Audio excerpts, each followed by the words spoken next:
After recently nixing last meal requests in prison, the state of Texas now has a possibly more controversial plan, if that's possible.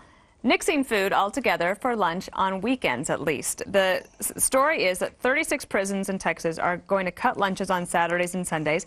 It's part of a broader effort to save $2.8 million in food-related expenses.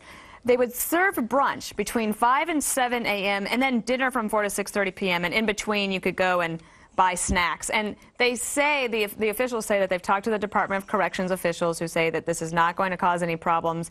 But I have a big problem with this. The state of Texas prison system is run by Neanderthals. It's a Neanderthal system. It probably wouldn't have rated back in the Dark Ages equal to what they did in Europe. I mean, if you don't like it, don't go to jail. Well, it's not. That's not the question. These people are going to serve their time. There is something to be said about decent and humane treatment of people. They get mimosas. They get mimosas with. I see. That's very funny. You know, you do great down in Huntsville, which is wherever the name of that. I'm about to say it again. I won't say it. The state of Texas is one of the most despicable, disgraceful, disgusting prison systems ever perpetrated on mankind in this country and any place else. That means the prisons. And they ought to put those guys in. They ought to put the administrators in jail and let them try it their day. Do you think they would have done it, Andrew, if they hadn't cleared it with all the officials who said that it would? Sure, they did with Rick Perry.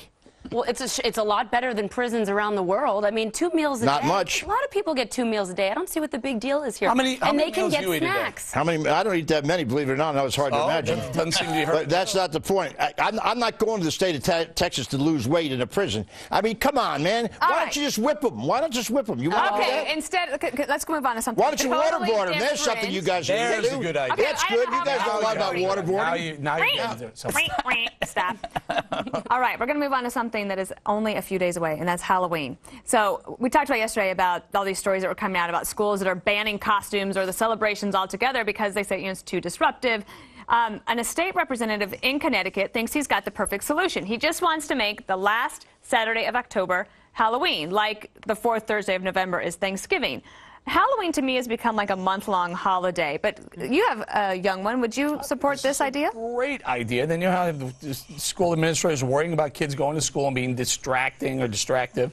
I think it's fantastic. But plus Saturday night, it's nice. The kids can go trick-or-treat and not worry. This is a major thing. We agree completely. It's safe in every way. There's not as many cars on the road for kids to get hit. I mean, and plus fact, who made Halloween a holiday? I mean, exactly. Who made October 31? It's All Hallows Eve. Halloween is so weird. It's like people get dressed up and ask for candy.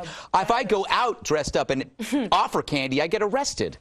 I wouldn't trick-or-treat at your door, I can tell you that. I say don't. How do you trick-or-treat in New York in a Don't mess with tradition. All right, we got to go. I'm going to find out the answer to that New York question. What are you going on Thanksgiving? I mean, on Halloween. That's it for tonight. We will see you back here tomorrow on The 5. Good night. See you later, alligator. After all